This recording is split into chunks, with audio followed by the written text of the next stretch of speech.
Welcome back to Vale Marks, where we share the stories that speak not just to the heart, but to the soul. Today's story is more than just a tale about a man and his dog. It's a quiet reminder that love, in its purest form, doesn't shout. It stays.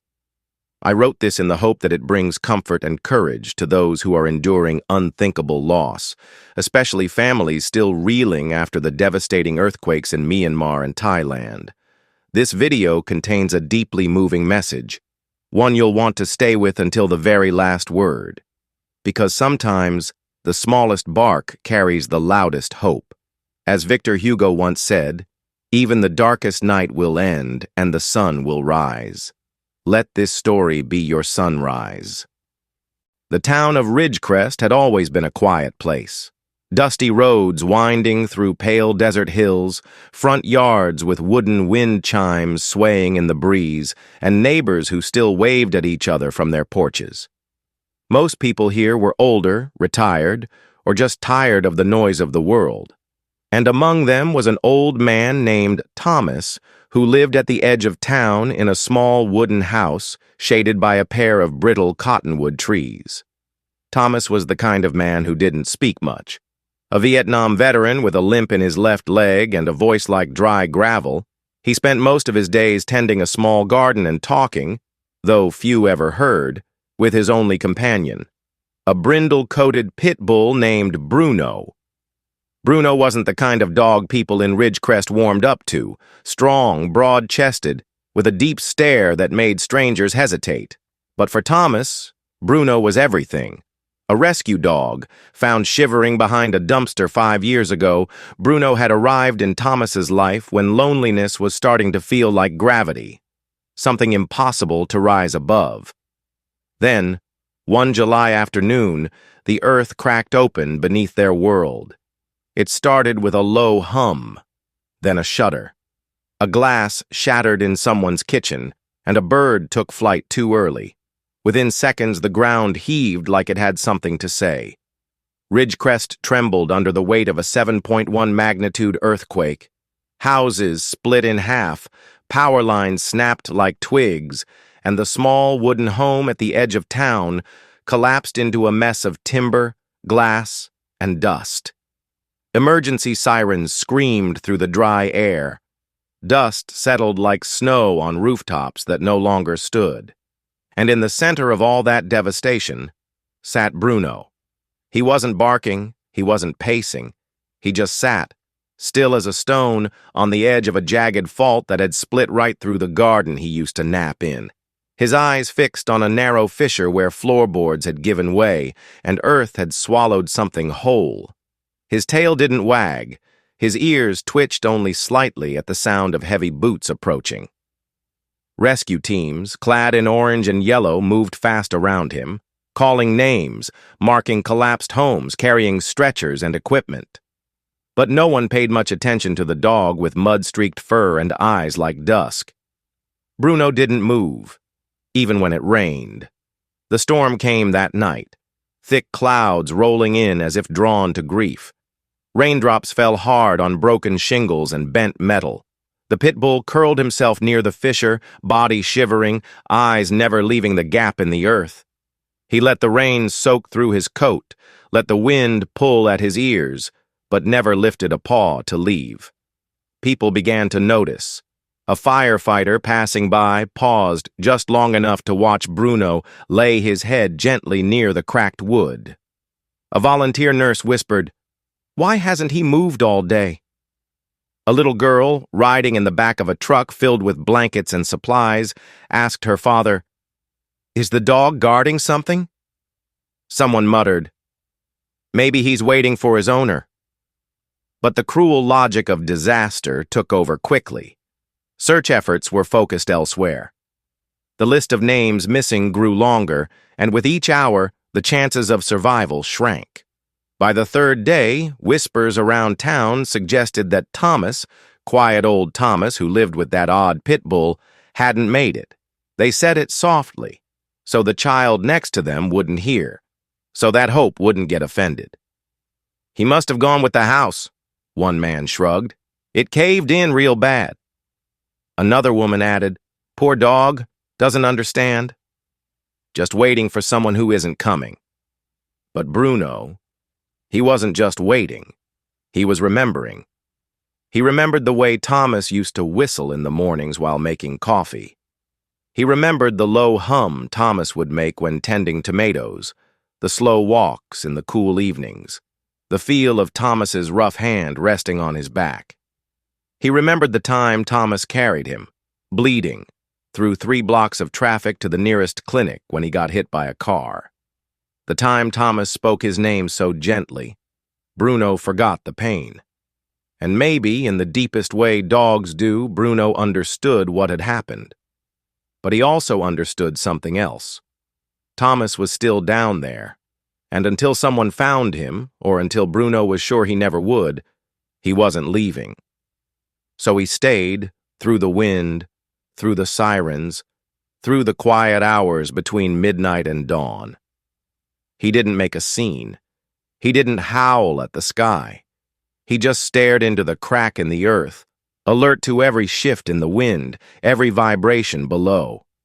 Occasionally, he would let out a soft, barely audible bark, as if calling into a darkness that only he could feel pulsing back.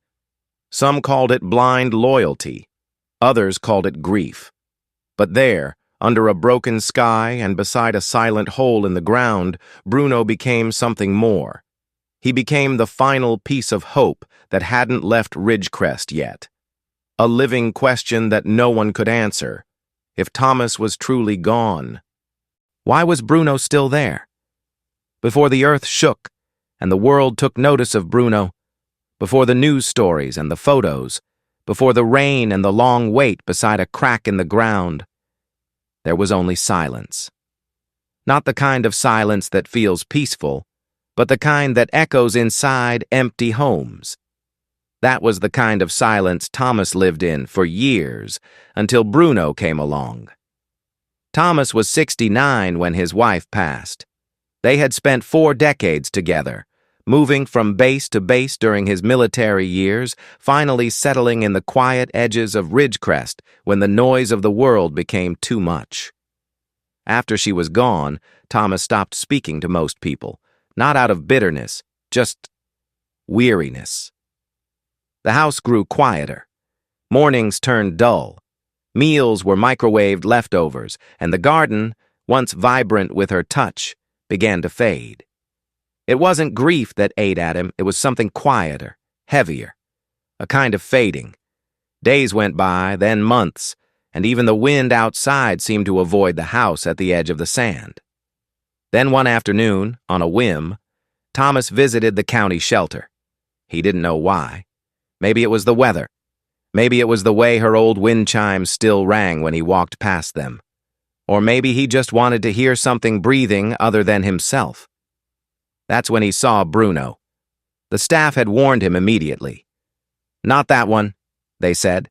"Pitbull mix, male, 2 years old, aggressive history, picked up near the highway, no microchip, nobody's come looking." Bruno was in the last kennel, curled in a tight, defensive coil. One eye swollen, ribs visible through his coat. He didn't growl, but he didn't welcome the presence of anyone either. A sign taped to the bars read, "Caution, do not approach." Thomas didn't read the sign. He just stood there staring at the dog, and after a long while, muttered something under his breath. "You look like hell." The dog didn't flinch, and that was the beginning.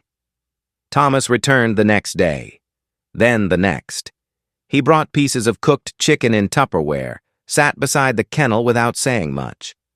Sometimes he whistled an old tune from the 60s. Bruno never came close, but he stopped retreating to the farthest corner.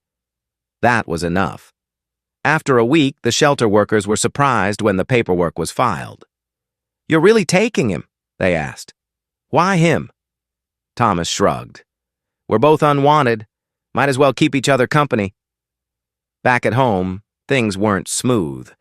Bruno growled at the vacuum, refused to be touched, wouldn't eat if Thomas stood too close.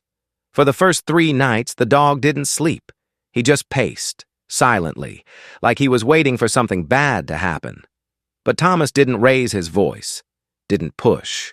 He simply lived his life around the dog. He'd read his books by the window, the same way he always had. Except now, he left a bowl of water near the chair. He'd make toast in the morning and drop half a slice near the back door. Sometimes it disappeared, sometimes it didn't. Over time, the silence between them became less like loneliness and more like an agreement. Thomas wasn't trying to fix Bruno. And Bruno, slowly, began to trust that no one here would hit, yell, or abandon him. There was a morning, maybe 2 months in, when Thomas walked out to the garden with a trowel in hand. He knelt beside a dry patch of earth, trying to revive the basil. That's when Bruno came up behind him, sniffed the soil, and, without warning, started to dig. Thomas let out a breath that almost sounded like laughter. "Good," he said, scratching behind the dog's ear before Bruno flinched away. "You work the ground. I'll make sure it grows." After that, they did everything together. Daily walks around the sandy hills behind the house became routine. Bruno always led, alert, his tail wagging low. Thomas followed with a cane, his gait slow but steady.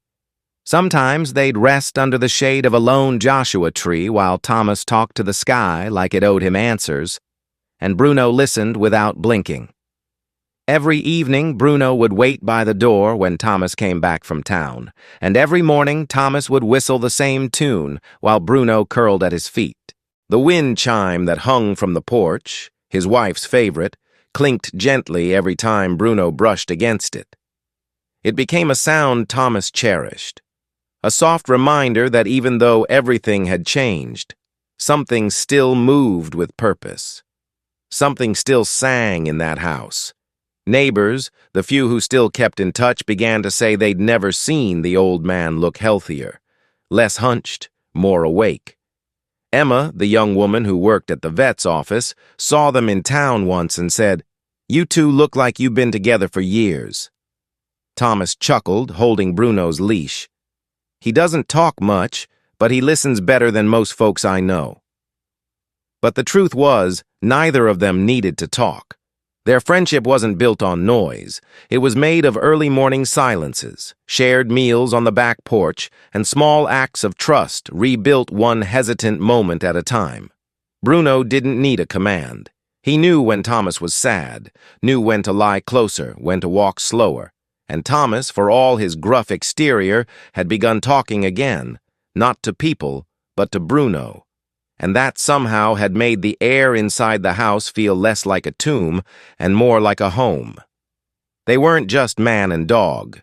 They were two forgotten souls who had decided, quietly, stubbornly, to remember each other. By the third day, the search was no longer urgent. In Ridgerest, the sun had returned, drying the damp earth left behind by the sudden storm. Helicopters no longer hovered overhead. The rumble of backhoes had quieted, and the colorful chaos of rescue operations, firefighters, paramedics, engineers, had begun to thin like a receding tide. The search for survivors had shifted to recovery. Officials said it gently, but firmly. The longer someone remained trapped beneath rubble, the less likely they were to come out alive. Statistically, after 72 hours, hope became math. Cold, merciless math. And so, one by one, the workers packed up their gear. The thermal imaging scanners were boxed, drones stopped flying overhead, caution tape, once flapping with urgency, now sagged in the breeze. Neighbors gathered at the edges of the restricted zone, watching in respectful silence as the remaining emergency vehicles rolled away. They didn't say it out loud, but everyone understood. Thomas wasn't coming back. Everyone. Except Bruno. The pit bull remained, still, silent. Soaked and caked with dirt, Bruno hadn't moved more than a few feet since the quake. He had chosen his spot, a narrow point near the base of the collapsed house, where the earth had opened into a jagged fault and swallowed half the kitchen. He didn't guard the property. He didn't look lost or confused. He simply laid there, curled over a patch of cracked concrete, his ribs rising and falling slowly, nose pointed toward the dark gap where someone, had vanished. And Bruno refused to leave. At night, when the air grew colder than it should have for July, Bruno stayed. When rain dripped from broken gutter pipes pooling beneath him, he didn't shift. His body formed a quiet shield over the fissure, as though he could block time, weather, or fate itself from reaching the one he waited for. Most people passed by without stopping. There was too much to do. Homes needed boarding. Loved ones needed comfort. There were groceries to deliver, papers to sign. But a few paused, long enough to notice the strange stillness of a dog that did not eat, did not sleep, did not cry. One elderly man from down the street said softly, "That dog ain't guarding the house. He's guarding a promise." Only one person visited Bruno every day without fail. Emma. She was the town's part-time vet and one of the last volunteers to leave the search zone. Emma had first noticed Bruno on the second day after the quake. She had tried to coax him away with a blanket and a bowl of food. He didn't touch it. She tried again the next morning. No change. But each time, she came back. Emma didn't bring cameras. She didn't try to pet him. She simply sat a few feet away, setting down a fresh bowl of water, her voice soft as she spoke to the stubborn pit bull like an old friend. "Still here, huh?" she'd whisper. "Still waiting?" On the fourth day, she brought grilled chicken. Bruno didn't eat, but his eyes, clouded by dust and fatigue, flicked toward her for a moment longer than before. She took that as progress. Not for her, for him. It was on the fifth day that someone snapped the first photo. A teenager on his way home from a volunteer tent saw the dog lying by the wreckage and felt something stir in his chest. He took a quick picture on his phone. The next day, he posted it on social media with a short caption. "This dog's been here for 5 days. He hasn't moved. They say his owner's gone, but he's still waiting." The post spread faster than anyone expected. Within hours, the photo was shared by a local news outlet. A journalist reached out to Emma after recognizing her in the background of one image. Stories began to circulate. About Thomas, the reclusive vet with a limp and a dog he loved like a son. About Bruno, the dog with the storm-colored coat and stubborn heart. About how he hadn't barked, hadn't begged, hadn't bolted, only waited. One man, who had lost his brother in Vietnam, commented beneath the story, "That dog reminds me of the old days, when the telegrams came, and mothers waited by the window for news they didn't want to believe. It's the same kind of silence." A woman from Arizona sent a message to the local shelter offering to adopt Bruno if he would ever leave. Others sent food, blankets, donations. They didn't know what they were trying to fix. They just wanted to help. Because in that dog, they saw grief. And in that grief, they saw love. Even those who had once feared pit bulls, calling them dangerous, unpredictable, couldn't look away from the image of Bruno hunched over a crack in the earth, his whole body pressing gently into the broken place where a man had vanished. It wasn't dramatic. It wasn't loud. But it said everything. Emma continued to visit. She brought a small umbrella one afternoon and set it up beside the dog, shielding him from the relentless sun. He didn't acknowledge it, but he stayed. On the sixth day, as dusk fell across Ridgerest and the shadows stretched long over crumbled sidewalks, a neighbor walked past and paused.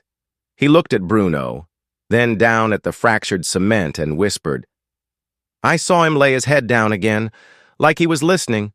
Not for a sound, maybe, but for a feeling. Like old soldiers used to. Like he'd know in his chest if something changed." And that was what Bruno did. He waited, not with hope that Thomas would walk out of the rubble whole and smiling, but with something deeper. A loyalty that didn't ask questions. A patience older than words. A belief, maybe, that if he stayed quiet enough, still enough, he might hear the heart that had once loved him, beating somewhere below. The fifth night after the earthquake settled over Ridgerest with a heavy stillness, like a blanket soaked in sorrow. The kind of quiet that presses on the chest, not from the absence of sound, but from the weight of everything that hadn't been said. By now, most had given up hope. The official search had ended, the volunteers gone home. Even the emergency tents that had once buzzed with energy and radios and breathless updates now stood half empty, dimly lit under flickering bulbs strung between poles. The wind had changed, too, cooler, less forgiving, and then came the rain, thick, relentless, drumming down from a sky that had held back just long enough for the last camera crews to leave. The first drops fell soft, as if testing the ground, but soon they pounded hard against the earth, turning dust into mud, cracks into small streams. Water slid down the ruins of broken roofs, slipped between fractured tiles, and pooled in every hollow the quake had carved. Bruno was still there. Soaked to the bone, fur heavy with rainwater, the pit bull lay curled where he'd been since day one, over the same jagged fissure in the ground where Thomas had vanished. The wind howled, thunder cracked in the distance, and still Bruno did not move. But something had changed. A sound.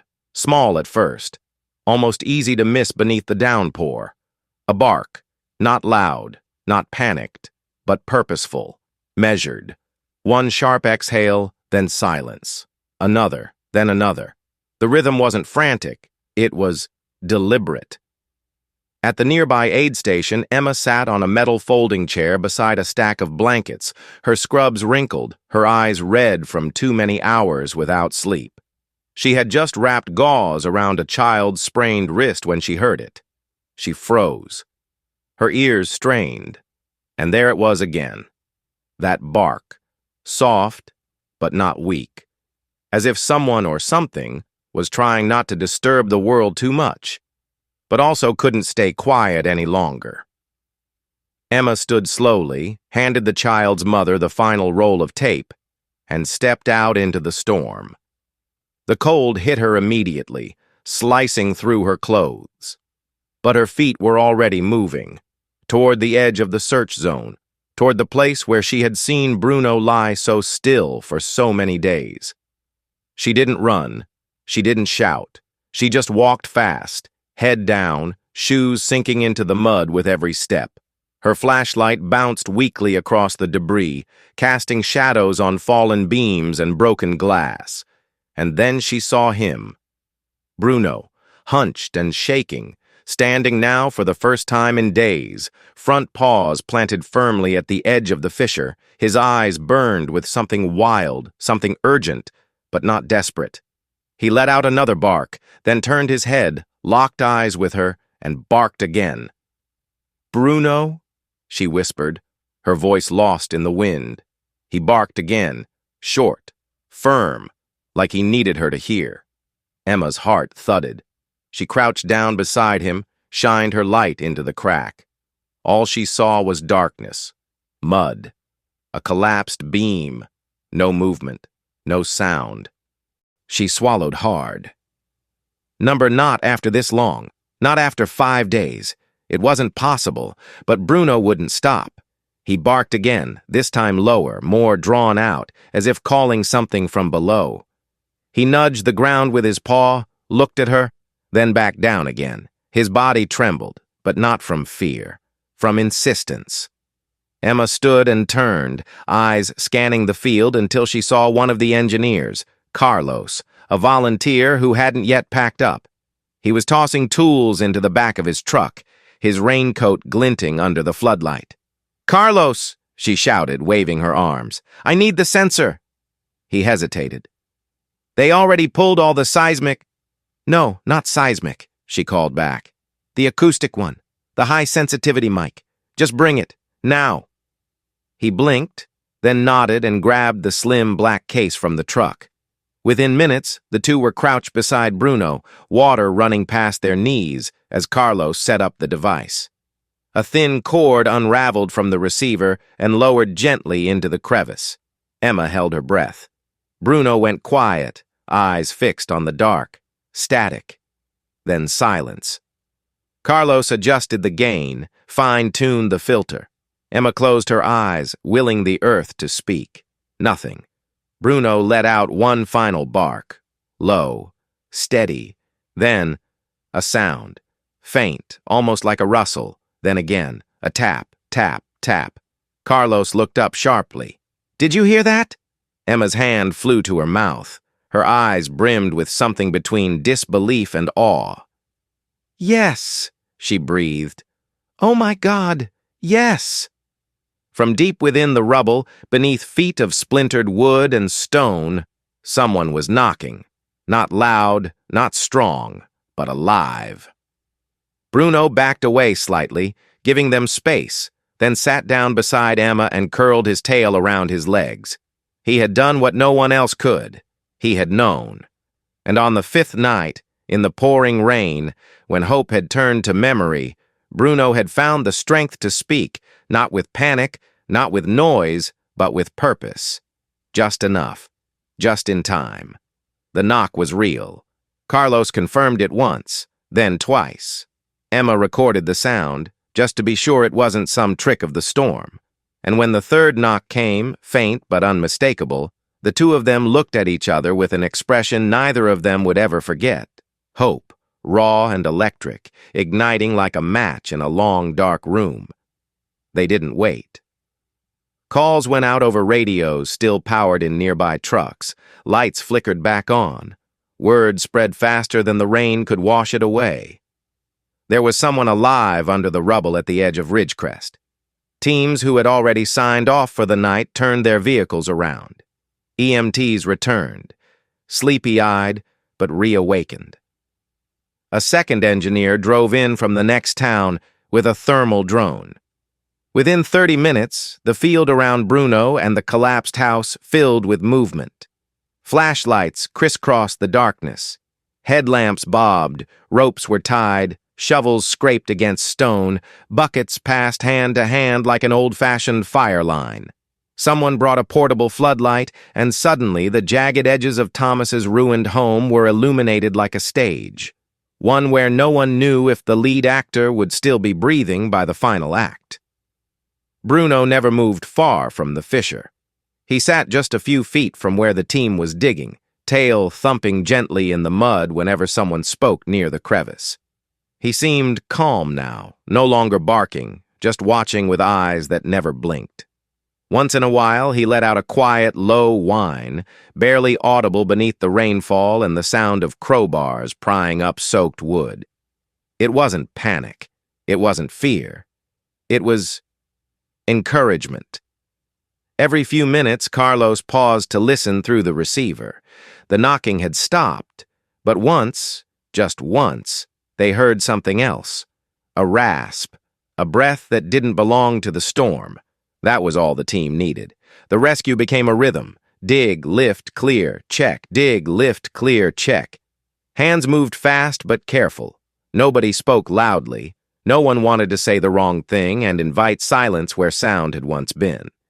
They followed the map of Thomas's floor plan, adjusted for collapse. His bedroom? Gone.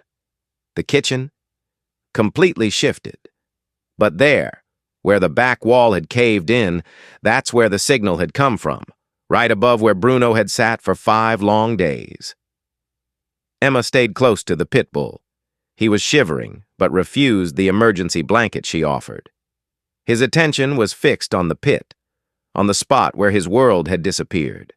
She crouched beside him, gently resting her hand near his shoulder. He didn't flinch.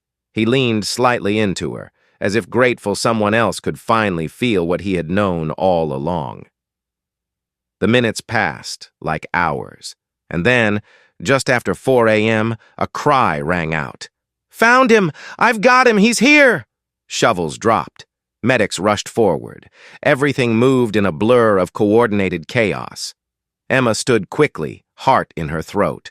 Bruno, now on all fours, pushed forward, nose quivering. The team uncovered the last board. There, beneath the wreckage, curled into a narrow pocket of earth and insulation, was Thomas. His face was pale, his lips cracked, but his chest, his chest was rising. He was alive, barely, unconscious, hypothermic, and severely dehydrated, but alive. One of the EMTs slid in beside him, checking vitals, hooking up oxygen, threading a line into his arm for fluids. They worked quickly, slipping a thermal wrap around his thin body. When they began to lift him onto the stretcher, Emma turned to Bruno, but the dog had already moved. He pushed past her, past the rescue crew, slipping gently between legs and boots until he reached the stretcher.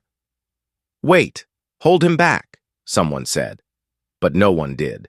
Because Bruno wasn't barking. He wasn't panicked.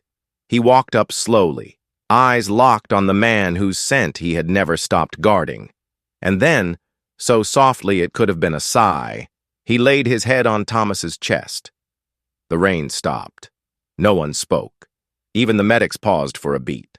Then Thomas stirred. Not much, just enough. A twitch of his hand, a flutter of his fingers. He didn't open his eyes, but his hand reached up, shaky, trembling, and landed near Bruno's ear. He gripped it, weak but purposeful, and then words, barely a whisper, more breath than voice. "I knew you wouldn't leave me." Bruno let out a whimper that cracked through the quiet like thunder. Emma turned away, blinking back tears she hadn't felt coming. One of the rescuers muttered something like a prayer. Another just nodded, eyes red like he'd just seen something holy. Because they had. What saved Thomas that night wasn't just luck. It wasn't just skill or equipment or timing. It was a dog who never stopped believing, who sat in the rain for 5 days because love told him to stay, because loyalty had no expiration date, because somehow he had known that a man's heart still beat under the earth, and that his voice could reach it, even in silence. And when Thomas was finally lifted from the wreckage, wrapped in heat, surrounded by lights and hands and the rush of life returning, Bruno followed close behind, tail low, ears back. He didn't need applause. He just needed to see the man who had once rescued him, breathing again. By morning, the rain had stopped. The ground was still soaked, scattered with muddy footprints and splintered wood, but the air had shifted. The heaviness that had lingered for days, the hopeless weight of not knowing, had finally lifted. Thomas was alive. Bruno had waited, and the silence that once held Ridgerest in its grip had been broken by something rare and deeply human. Awe. No sirens blared. There were no fireworks or grand declarations, but word spread faster than any disaster alert ever could. It started with a single photo. A nurse named Riley, who'd been helping transport Thomas to the ambulance, had captured the moment instinctively. No one posed. No one looked at the camera. In the frame, Thomas lay motionless on the stretcher, an oxygen mask over his face, his fragile hand barely clutching the thick neck of a brindle-coated pit bull, resting his head gently on the man's chest. Bruno's eyes were half closed, his body curled protectively beside his human, muddy, soaked, exhausted, and whole. Riley didn't post the image with a caption, just a timestamp, and one word, waiting. It was enough. The photo went viral within hours. Local news outlets picked it up first. Dog refuses to leave owner buried after earthquake. But it wasn't the headlines that made people stop scrolling. It was the image itself. Something about it pierced the noise of the internet.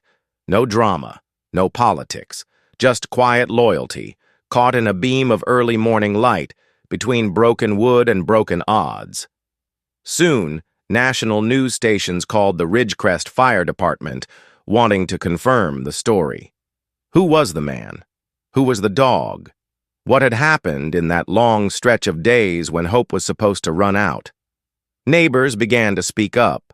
People who had seen Bruno day after day, never moving. Emma, the local vet who'd brought him food in the rain. Carlos, the technician who brought back the acoustic sensor because one woman and one dog refused to give up. Each person added a thread, and together they wove something more than a news story. They created a living memory. Emma herself was overwhelmed by the attention. She had never planned to write about it, but as the calls came in and reporters showed up at her clinic, she realized the story belonged to more than just Ridgerest. It belonged to anyone who'd ever loved quietly, waited patiently, or believed in something without needing proof. So she sat down one night and began to write. Not an article, not a report, but a letter. A love letter in a way to Bruno, to Thomas, to the kind of devotion that doesn't ask for recognition. She titled it simply, The Bark That Waited. She wrote about the first time she saw Bruno after the quake, soaked and still. About how he never touched the food, never barked without purpose.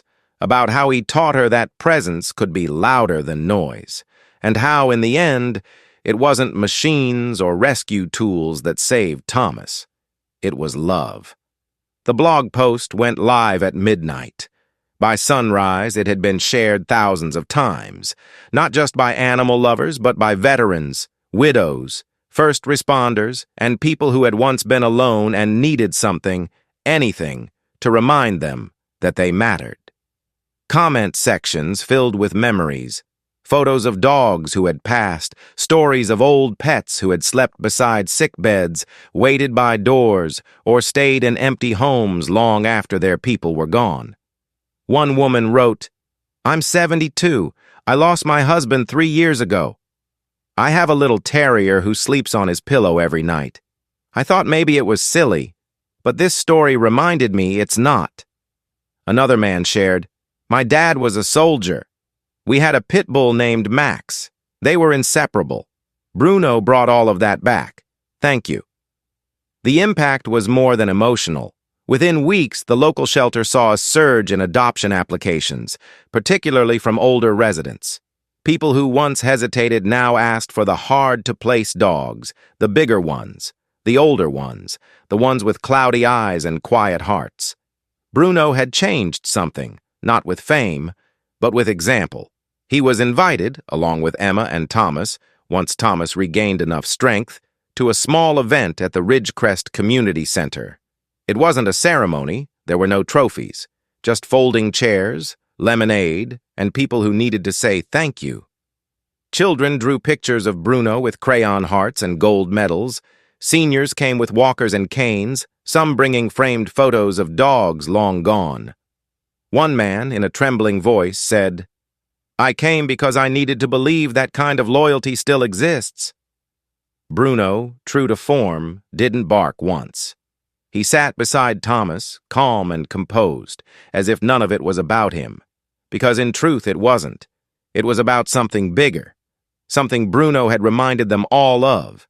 That the smallest act of staying, of waiting, of believing, could ripple outward in ways no one could predict. Ridgerest had been broken. But in the quiet that followed, in the muddy footprints and silent photos, something had taken root. Not just hope, but faith. And in a world where everything moved so fast, where people were taught to let go quickly, the story of a dog who stayed put in the rain reminded everyone of something simple and rare. Sometimes you don't need to move mountains. Sometimes you just have to stay. Recovery came slowly, like a tide returning after a long storm. Thomas remained in the hospital for nearly 2 weeks. His body had been pushed to its limits. Dehydration, hypothermia, and exhaustion had taken their toll. But somehow, perhaps by instinct or perhaps by love, he held on. The nurses noted his steady improvement with quiet astonishment, and more than once, a visiting doctor shook his head and muttered, "He shouldn't have made it." But he had. And when he finally opened his eyes for the first time, Bruno was there. Sitting beside the hospital bed with his chin on the mattress, eyes steady and calm, as if he had been waiting for that moment all along. When Thomas was well enough to speak, the first words he said weren't directed at the staff or his rescuers. He simply turned his head and whispered, "Good boy." Bruno responded not with a bark, but with a soft thump of his tail on the linoleum floor. They went home together 5 days later, but home, of course, was gone. The old wooden house, filled with quiet routines, old memories, and the gentle creak of floorboards, had been reduced to broken timber and memory. What remained was a patch of cleared land, framed by wild weeds and the faint trace of a garden that had once held tomatoes, basil, and rosemary. Still, the people of Ridgerest had not forgotten. With help from neighbors, volunteers, and even a few strangers who'd heard their story online, a new house had been built on the same land. It was modest, just 1 story, 2 bedrooms, and a wide front porch, but it was filled with light. The windows let the sun pour in, and the walls were painted in soft, warm tones that reminded Thomas of late afternoons and summer walks. One of the first things Thomas unpacked from a small, dented box was a wind chime. Simple, made of driftwood and old metal spoons, shaped like leaves and stars. It had once hung outside the kitchen door in his old home, a gift from his wife on their 30th anniversary. After the quake, a firefighter had found it half buried in the dirt, still clinking faintly with the breeze. Thomas hung it on the front porch, right above the wooden chair where he now sat most afternoons.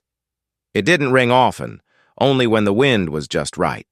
But when it did, the sound was soft and familiar, like the echo of a conversation never quite finished. Bruno quickly fell into rhythm again. Each morning, he padded out to the porch and sat beside Thomas's chair, curling up on the same woven rug they'd salvaged from the rubble.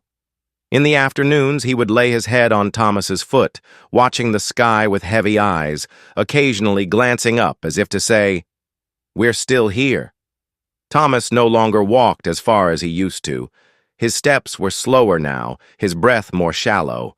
But there was peace in that stillness, no rush, no regret.